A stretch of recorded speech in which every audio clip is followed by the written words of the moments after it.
Bapak Ibu, siapa sih sebenarnya kita ini? Siapa sih sebenarnya saya ini? Siapa sebenarnya Bapak Ibu? Kita sebenarnya cuma debu loh Bapak Ibu. Tapi dari debu menjadi nafas Bapak Ibu. Akhirnya dipanggil menjadi citra itu. Bapak Ibu dan saudara-saudara yang terkasih, hari ini kita hidup di dunia yang menyamakan manusia dengan mesin biologis ya. Menyamakan hidup dengan sekedar detak jantung dan menyamakan bernapas itu sebagai eksistensi. Itu loh Bapak Ibu. Padahal Alkitab itu berkata, tidak semua yang bernapas itu benar-benar hidup. Itu. Ada yang hidup tapi kosong. Ada yang bergerak tapi mati rohaninya. Ada yang cerdas tetapi kehilangan arah kekekalan Bapak Ibu. Maka hari ini kita merenung siapakah kita ini sesungguhnya. Ini.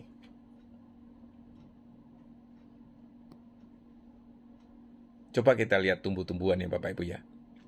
Hidup tapi tidak mengerti ya. Alkitab berkata, hendaklah tanah menumbuhkan tunas-tunas muda di Kejadian 1 ayat 11 Bapak Ibu. Tumbuhan hidup. Ia tumbuh, berbuah, memberi oksigen. Namun ia tidak bertanya mengapa ia hidup. Ia taat pada musim. Namun tidak merenung tentang makna dari musim itu apa. Tumbuhan punya rasa kehidupan, tetapi tidak memiliki kesadaran moral, tidak menangis di dalam doa, tidak menjerit mencari Tuhan. Ia indah, tetapi keindahannya tidak menyadarkan dirinya tentang Sang Pencipta. Kelari kita lihat seekor binatang, Bapak Ibu ya. Hidup dan merasa ini ya, tapi tidak menyembah Bapak Ibu. Tentang binatang, Alkitab memakai istilah yang sama, makhluk hidup, nafas saya. Ya, binatang bisa takut, bisa setia, bisa marah dan bisa merasakan sakit Bapak Ibu. Namun binatang tidak membangun mesbah ini. Ia tidak menundukkan lutut karena dosa ya. Tidak bertanya tentang hidup setelah mati. Binatang hidup oleh naluri. Manusia dipanggil hidup oleh wahyu. Binatang berhenti pada insting. Manusia dipanggil melampaui naluri Bapak Ibu. Nah, kita manusia dari debu, namun kelebihannya apa? Kita diembusi Allah, Bapak Ibu. Dan disinilah segalanya berubah. Ya. Tuhan Allah membentuk manusia dari debu tanah. Ya, ini raga ya. Dan menghembuskan napas hidup, jiwa hidup, Bapak Ibu. Manusia adalah debu yang dicium Allah, tanah yang diberi kekekalan, dan makhluk jasmani yang disentuh sorga, Bapak Ibu. Inilah perbedaan terbesar manusia. Roh manusia berasal dari Allah dan rindu kembali kepada Allah. Roh manusia adalah pelita Tuhan. Amsal 20 ayat 27. Raga, jiwa, dan roh. Ini bukan pembagian mati, tapi panggilan hidup ini Bapak Ibu.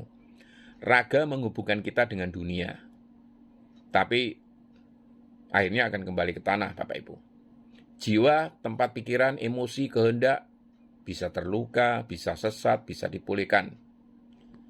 Roh, tempat perjumpaan dengan Allah Bapak Ibu. Tanpa roh yang hidup, iman hanya agama. Roh yang memberi hidup, daging sama sekali tidak berguna. Yohanes 6 ayat 63. Banyak orang rajin beragama ya, jiwanya sibuk, raganya aktif, tetapi rohnya mati Bapak Ibu. Nah, Kristuslah pemulih keutuhan manusia. Yesus datang bukan sekedar menyelamatkan jiwa, tetapi memulihkan manusia seutuhnya, Bapak Ibu. Kiranya Allah menguduskan kamu seluruhnya, dan kiranya roh, jiwa, dan tubuhmu terpelihara sempurna. 1 Tesalonika 5 ayat 23, Bapak Ibu. Salib menyentuh raga, darah tercurah ini, menyembunyikan jiwa, pengampunan, dan menghidupkan roh, kelahiran baru ini. Keselamatan bukan tiket ke sorga Bapak Ibu, tetapi pemulihan citra Allah di dalam diri manusia ini.